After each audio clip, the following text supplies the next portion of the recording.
آپ جانتے ہیں کہ پوری دنیا میں پاکستان کے دوست ممالک بھی ہیں اور دشمن ممالک بھی ہیں۔ ہماری پالیسیوں کی وجہ سے ہمارے کچھ دوست ممالک بھی ہم سے ناراض ہو گئے، لیکن ہمارے دشمن جو روز اول سے دشمن ہیں وہ آج تک دشمنی نبھانے کا کوئی موقع ضائع نہیں کرتے۔ لیکن آج ہمارے دشمن ملک بھارت کو اقوام متحدہ میں اس وقت منہ کی کھانی پڑی جب اس کی تمام تر لابی ناکام ہو گئی، اس کی سال ہا سال کی کوششوں کو ایک تھپڑ لگا، اور یورپی یونین نے اس سے پہلے ڈس انفو لیب کے ذریعے بھارت کے پروپیگنڈے کو بے نقاب کیا، اور بڑی اہم شخصیات جو اس پروپیگنڈے میں انوالو تھیں وہ پوری دنیا کے سامنے بالکل ننگی ہو کے سامنے آ گئی۔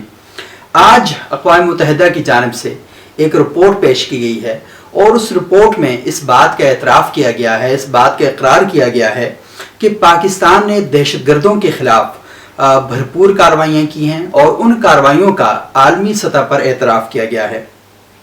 بھارت نے پوری دنیا میں پاکستان کے خلاف کوئی موقع جانے نہیں دیا جب اس نے پاکستان کے خلاف یہ نہ کہا ہو کہ پاکستان میں دہشت گردوں کے اڈے ہیں، دہشت گردوں کے کیمپ ہیں، اور بھارت کے اندر جو دراندازی ہوتی ہے اس کے پیچھے پاکستان انوالو ہے۔ اگرچہ بھارت کشمیر کے اندر جو جاری موومنٹ ہے اس کو ہمیشہ مشکوک بنانے کی کوشش کرتا ہے اور اپنے مظالم کو پوری دنیا میں چھپاتا ہے، کیونکہ بھارتی مظالم جو کشمیر میں ہو رہے ہیں پوری دنیا بہت اچھے طریقے سے جانتی ہے، اور وہاں پر لاکھوں قبریں آباد ہو چکی ہیں، وہاں پر ہاف وڈوز یعنی آدھی بیوہ کا کانسیپٹ جو ہے وہ وہاں پر وجود میں آ چکا ہے۔ اس پر موویز بن چکی ہیں، کئی ڈرامے لکھے جا چکے ہیں، اور کئی تحریریں آپ لوگوں نے دیکھی ہوں گی۔ لیکن بھارت کی ہمیشہ یہ خواہش اور کوشش ہوتی ہے کہ وہ اپنے ظلم کو چھپائے، اور اپنے ظلم کا جواز یوں بناتا ہے کہ پاکستان سے درانداز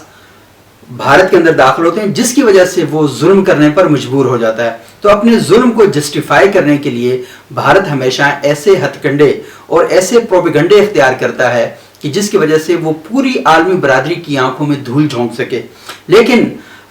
پاکستان کے اندر سے گزشتہ کچھ عرصے سے ایسی کارروائیاں ہوئیں جس کے نتیجے میں بھارت کا یہ پروپیگنڈا عالمی سطح پر برے طریقے سے بے نقاب ہوا۔ اور آپ یہ بھی جانتے ہیں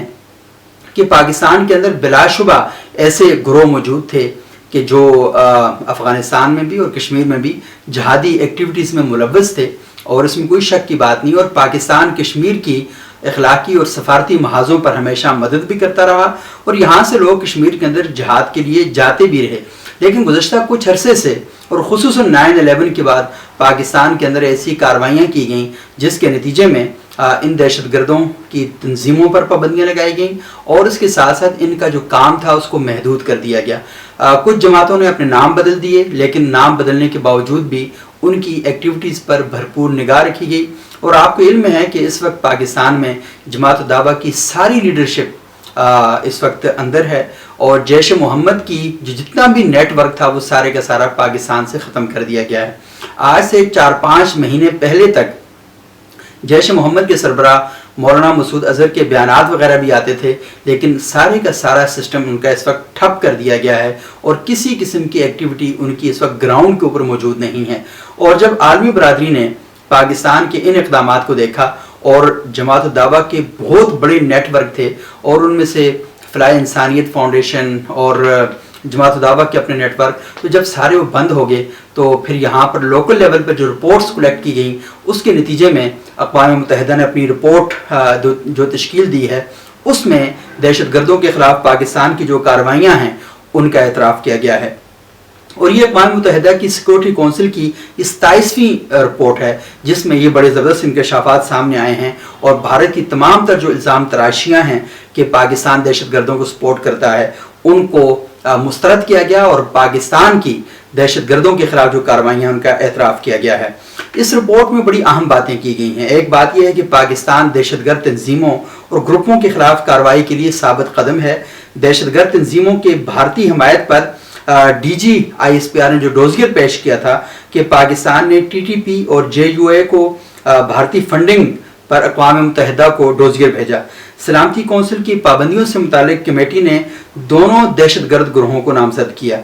اچھا، اس رپورٹ میں یہ بھی کہا گیا ہے کہ جب پاکستان نے دہشت گرد گروپوں کے خلاف کام کیا تو 5 گروپوں نے آپس میں ایک جوائنٹ وینچر کیا، اور اس میں شہریار محسود کا گروپ ہے، جماعت الاحرار ہے، حزب الاحرار ہے، امجد فاروقی کا گروپ ہے، اور عثمان سیف اللہ گروپ نے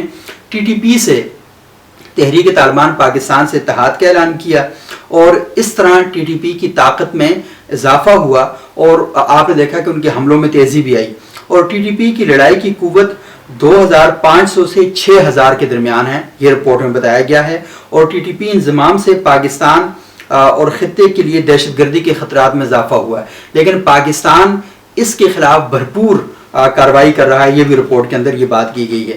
اقوام متحدہ کی رپورٹ کے مطابق جولائی اور اکتوبر 2020 کے درمیان سرحد پار سے 100 سے زیادہ حملوں کے لیے ٹی ٹی پی ذمہ دار تھی، یعنی ٹی ٹی پی نے افغانستان سے پاکستان کی حدود کے اندر آ کر حملے کیے ہیں، اور پاکستان نے ٹی ٹی پی کی طرف سے دہشت گردی کے خطرے کو مستقل طور پر اجاگر کیا، جبکہ امریکہ نے افغانستان میں مقیم تحریک طالبان پاکستان جے یو اے کے دہشت گردوں کو،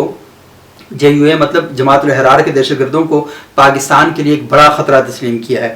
جو یونائٹڈ نیشن کی مانیٹرنگ رپورٹ ہے، پاکستان میں دہشت گردی کے جو دہشت گردوں کے مالی سہولت کار ہیں ان کی گرفتاری اور ان کی جو اثاثے ہیں ان کو منجمد کرنے کی اس رپورٹ میں نشاندہی کی گئی ہے۔ پاکستان کے اوپر بہت زیادہ پریشر آیا، پاکستان کے اوپر بہت زیادہ دباؤ آیا، یہاں پر پراکسیز موجود تھیں، ہمیں اس میں کسی اس کا مظاہرہ نہیں کرنا چاہیے، جو بات حقیقت ہے وہ حقیقت ہے، لیکن اب جب ایک نئی حقیقت سامنے آئی ہے تو ہمیں اس نئی حقیقت کو بھی تسلیم کرنا چاہیے۔ ہم نے پاکستان میں فرقہ پرست تنظیموں، دہشت گرد گروہوں کے خلاف ہمیشہ بات کی اور بتایا کہ یہ پاکستان کی سرزمین پر پاکستان کے لیے بڑا مسئلہ پیدا کر سکتے ہیں، اور مسئلہ انہوں نے پیدا بھی کیا، لیکن اب جب حکومت پاکستان ان گروہوں کے خلاف، ان گروپوں کے خلاف سنجیدگی کے ساتھ اقدامات کر رہی ہے تو ہمیں اس کا اظہار کرنا چاہیے، اور عالمی سطح پر جس طرح بھارت پاکستان کے خلاف پروپیگنڈا کر رہا ہے اور یہ بتا رہا ہے کہ پاکستان میں دہشت گردوں کی نرسریاں ابھی بھی پروان چڑھ رہی ہیں، تو یہ بات مکمل طور پہ غلط ہے، اور آپ دیکھ رہے ہیں کہ پاکستان کے اندر جس طریقے سے پہلے چندے کیے جاتے تھے، جلسے کیے جاتے تھے، جلوس اور مظاہرے ہوتے تھے، وہ نہیں ہو رہے۔ میں آپ کو صرف اتنا بتاؤں گا کہ آج سے 3-4 سال پہلے جیش محمد کے اجتماعات ہوتے تھے، 5 فروری کے موقع پر جماعت الدعوہ کے اجتماعات ہوتے تھے، اور بڑی بات کی جاتی تھی اور نعرے لگائے جاتے تھے، افغانستان میں اور کشمیر میں جہاد کی باتیں کی جاتی تھیں۔ اس بار 5 فروری کو ان جماعتوں میں سے کسی جماعت کا کوئی جلسہ نہیں ہو سکا، اور آپ نے دیکھا کہ پاکستان کی جو سیاسی قیادت ہے، بھلے وہ حکومت کی ہے یا اپوزیشن جماعتوں کی ہے، ان سب نے مل کر جو احتجاجی مظاہرے ہیں یہ سارا کیا، اور پوری دنیا میں اس کا جو میسج ہے وہ وہاں پر پھیلایا گیا اور وہ سارا گیا۔ تو بھارت کی طرف سے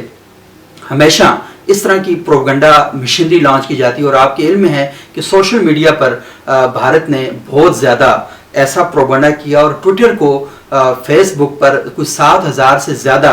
ٹویٹر پر بھی اور فیس بک پر بھی اور دیگر جو سوشل میڈیا کے اکاؤنٹس ہیں وہاں پر بھارتی اس طرح کے جھوٹے بے بنیاد اور مند گھڑت پروپیگنڈے کے جو اکاؤنٹس ہیں انہیں بند کروانا پڑا۔ پاکستان میں بھی ایسے کئی اکاؤنٹس چل رہے تھے، لیکن بھارت کی جانب سے سچ کے نام پر ایسا جھوٹ پھیلایا جا رہا تھا کہ پوری دنیا میں پاکستان کے لیے اور پاکستان میں بسنے والے پاکستانیوں کے لیے شرمندگی کا سبب بنتا تھا، اور پاکستانی اس کی تحقیق نہیں کر پا رہے تھے، اس کا کاؤنٹر نہیں کر پا رہے تھے، لیکن جب ان ساری چیزوں کو پلیٹ میں رکھا گیا تو پتہ چلا یہ سارا بھارتی حکومت کی جانب سے اور بھارت کے انٹیلیجنس اداروں کی جانب سے ایک جھوٹ تھا جسے پوری دنیا میں پھیلایا گیا، اور یہ جھوٹ اب مکمل طور پر بے نقاب ہو کے سامنے آیا ہے۔ اور آج اقوام متحدہ کی سیکورٹی کونسل کی 27ویں رپورٹ میں جو دہشت گردوں کے حوالے سے بات کی گئی ہے اس میں پاکستان کے کردار کو سراہا گیا ہے، اور یہ کہا گیا ہے کہ بھارت پاکستان کے خلاف جو پروپیگنڈا کر رہا ہے وہ درست نہیں ہے، بلکہ ایک پروپیگنڈا ہے اور جھوٹ ہے۔